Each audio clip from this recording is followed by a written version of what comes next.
بسم اللہ الرحمن الرحیم۔ پیارے بچوں السلام علیکم۔ میں آپ کی اردو کی معلمہ شازیہ اسلام ASF پبلک اسکول کراچی کے لرننگ پروگرام میں خوش آمدید کہتی ہوں۔ پیارے بچوں، تھوڑے دن پہلے ہی ہم نے اپنے پیارے وطن پاکستان کا جشن آزادی کا دن بڑے جوش و خروش سے منایا، اور منانا بھی چاہیے کیونکہ ہم ان خوش قسمت قوموں میں شامل ہیں جن کے پاس آزادی جیسی نعمت موجود ہے۔ ہمیں اپنے ملک کے بارے میں زیادہ سے زیادہ معلومات حاصل کرنی چاہیے، اور اپنے ملک کے شہروں اور صوبوں کے بارے میں ہمیں پتہ ہونا چاہیے۔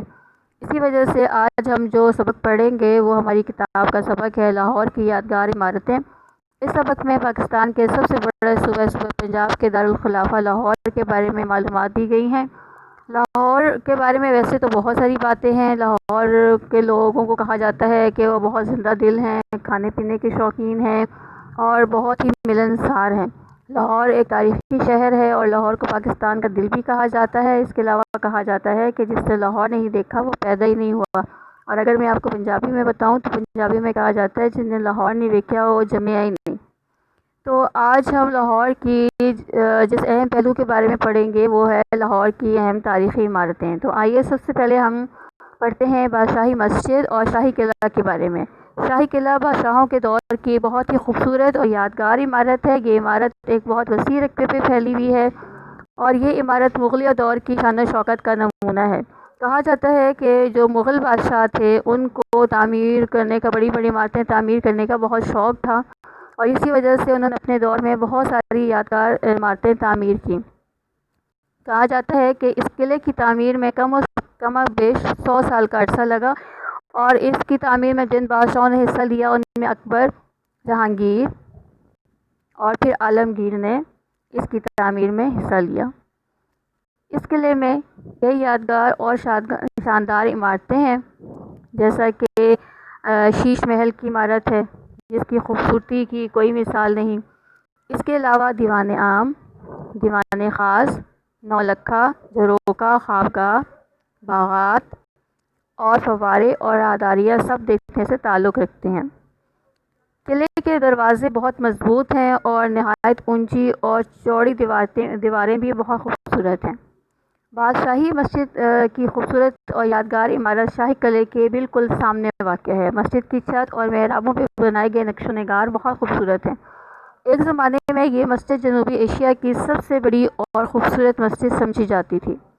مسجد کی سیڑھیوں کے قریب ہی ہمارے قومی شاعر علامہ اقبال کا مزار واقع ہے۔ ان کی مزار کی عمارت بہت بڑی تو نہیں، لیکن چھوٹی سی عمارت ہے، لیکن بہت خوبصورت ہے، اور اس کا ڈیزائن بھی بہت مختلف ہے۔ اس کے آگے جائیں تو ہم دیکھیں گے سکھوں کی عبادت کا گردوارہ واقع ہے، اور یہ عمارت بھی بہت یادگار ہے۔ اب چلتے ہیں سڑک کی دوسری جانب۔ وہاں پہ جو عمارت ہے اس سے تو آپ سب بخوبی واقف ہیں، اور جیسے ہی میں اس کا نام لوں گی اس کی عمارت کا نقشہ آپ کی آنکھوں کے سامنے آ جائے گا۔ جی، مینار پاکستان، جسے یادگار پاکستان بھی کہا جاتا ہے کیونکہ یہیں پہ قرارداد پاکستان منظور ہوئی تھی، اور پاکستان کے قیام کی طرف یہ پہلا قدم تھا۔ مینار پاکستان جو ہے اس کی عمارت بھی بہت خوبصورت ہے۔ آگے چلیں تو ہے شالیمار باغ۔ یہ بھی مغلیہ تعمیر کا ایک شاہکار ہے۔ اس میں موجود حوض، فوارے اور راہداریاں سب جادوئی ماحول قائم کرتی ہیں۔ جی، دریائے راوی کے پاس چلتے ہیں تو دریائے راوی کے کنارے واقع ہے نور جہان اور جہانگیر کے مقبرے۔ ان کے مقبروں کی جو عمارتیں ہیں وہ بھی بہت خوبصورت ہیں اور یادگار ہے۔ خاص طور پر جہانگیر کے مقبرے کی عمارت وسیع رقبے پہ پھیلی ہوئی ہے اور بہت خوبصورت ہے۔ آگے چلتے ہیں تو ہم دیکھیں گے مسجد وزیر خان، داتا دربار اور چوبرجی کی عمارتیں بھی دیکھنے سے تعلق رکھتی ہیں، اور یہ لاہور کی پہچان ہے اور اپنی خوبصورتی کے لحاظ سے لاجواب۔ پیارے بچوں، یہ تو چند ایک لاہور کی خوبصورت عمارتیں تھیں جن کا ہم نے مختصر سا تذکرہ کیا۔ امید ہے کہ آپ نے جب ان عمارتوں کے بارے میں سنا ہوگا تو اب آپ کا دل کر رہا ہوگا کہ آپ ان عمارتوں کے بارے میں اور جانیں اور ان کو دیکھیں۔ لہٰذا آپ جب بھی کبھی لاہور جائیں تو ضرور ان عمارتوں کو دیکھنے جائیے گا تاکہ آپ کو ان عمارتوں کی خوبصورتی کو قریب سے دیکھنے کا موقع ملے۔ جی، تو آئیے اب چلتے ہیں اپنے تحریری کام کی طرف، جو اس کا سب سے پہلے آپ نے ذہنی خاکہ لکھنا ہے۔ اس سے آگے اس کے 4 سوالات ہیں، وہ آپ نے نئے الفاظ ہیں وہ لکھنے ہیں، پھر الفاظ معنی لکھنے ہیں آپ نے، اس سے آگے ہیں اس کے 4 سوالات، ان کے جواب بھی تحریر ہیں نوٹس کے اندر آپ کے پاس، وہ آپ نے لکھنے ہیں۔ اور پھر اس کے بعد ایک سرگرمی ہے جس میں آپ نے لاہور کی جو تاریخی عمارتوں کے بارے میں آپ نے پڑھا ہے اس کے بارے میں لکھنا ہے۔ اس کے بعد آپ کی جو اگلی سرگرمی ہے وہ ہے خالی جگہ پر کرنی ہے، جو ہمارے مختلف پاکستان کے جو صوبے ہیں ان کے دارالخلافہ ہیں ان کے نام لکھنے ہیں۔ اگلی سرگرمی میں آپ نے مذہب کو اس کی عبادت گاہ سے ملانا ہے، جیسے ہر مسجد، جو عبادت ہے، عبادت گاہ ہے، ہر مسجد مذہب کی وہ الگ ہوتی ہے۔ جیسے ہم مسلمان ہیں، ہمارا مذہب اسلام ہے اور ہم مسجد میں عبادت کرتے ہیں، ہندو جہاں عبادت کرتے ہیں اس کو مندر کہا جاتا ہے، عیسائی گرجا میں عبادت کرتے ہیں، یہودی جہاں عبادت کرتے ہیں اس کو کہا جاتا ہے سائناگوگ، سکھ جو ہیں وہ گردوارہ میں عبادت کرتے ہیں۔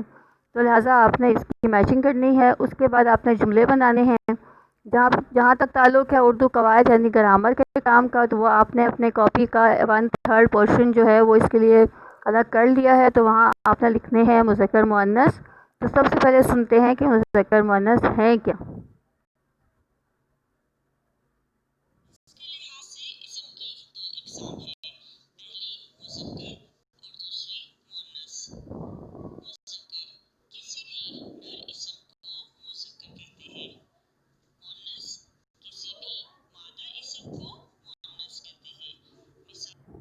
جی، نر اسم سے مراد ہے جیسے مرد نر ہے اور عورت مادہ ہے۔ تو اس طرح جو مختلف آپ کو یہ اسکرین پہ مذکر مؤنث نظر آ رہے ہیں، یہ سب آپ نے کاپی میں لکھنے ہیں، ان کو نیٹ کرنا ہے۔ اس سے اگلا جو گرامر کا کام ہے وہ آپ نے لکھنی ہے درخواست۔ ایک درخواست آپ نے پہلے لکھی ہے بیماری کی، اور اس سے اگلی یہ درخواست دوسری درخواست ہے جس میں آپ نے چڑیا گھر کی سیر کے لیے جانے کے لیے پرنسپل کے نام آپ نے درخواست لکھنی ہے۔ اس میں آپ نے درخواست کے پیٹرن کو خاص طور پہ ذہن میں رکھنا ہے، کوما کہاں لگانا ہے، فل سٹاپ کہاں لگانا ہے، شکریہ کہاں لکھنا ہے، العارض کہاں لکھنا ہے، جمع چہارم اور جمع چہارم کے دائیں طرف تاریخ لکھنی ہے۔ اس پیٹرن کو آپ نے بہت اچھے سے فالو کرنا ہے، ورنہ اگر اس میں تھوڑی سی بھی غلطی ہو جائے گی، جیسے آپ کوما نہیں لگائیں گے، تو اس کے بھی آپ کے مارکس کٹیں گے۔ لہٰذا اس کو سمجھ کے لکھیے کاپی میں، اور رف کاپی میں لکھنے کی بار بار مشق کریے، تاکہ آپ کے جب آپ کے ایگزامز ہوں، ٹیسٹ ہوں، تو اس میں کوئی بھی مسٹیک یا غلطی نہ ہو۔ امید ہے کہ آپ کو آج کا لیکچر بہت اچھے سے سمجھ آیا ہوگا۔ اس کو دلچسپ اور معلوماتی بنانے کے لیے میں نے اپنی طرف سے پوری کوشش کی ہے۔ اچھے سے اس کو سنیے گا بھی، اور اپنی کتاب میں بھی سبق کو غور سے پڑھیے گا۔ امید ہے کہ اللہ تعالیٰ آپ سب کو بہت اچھے سے سمجھ آیا ہوگا۔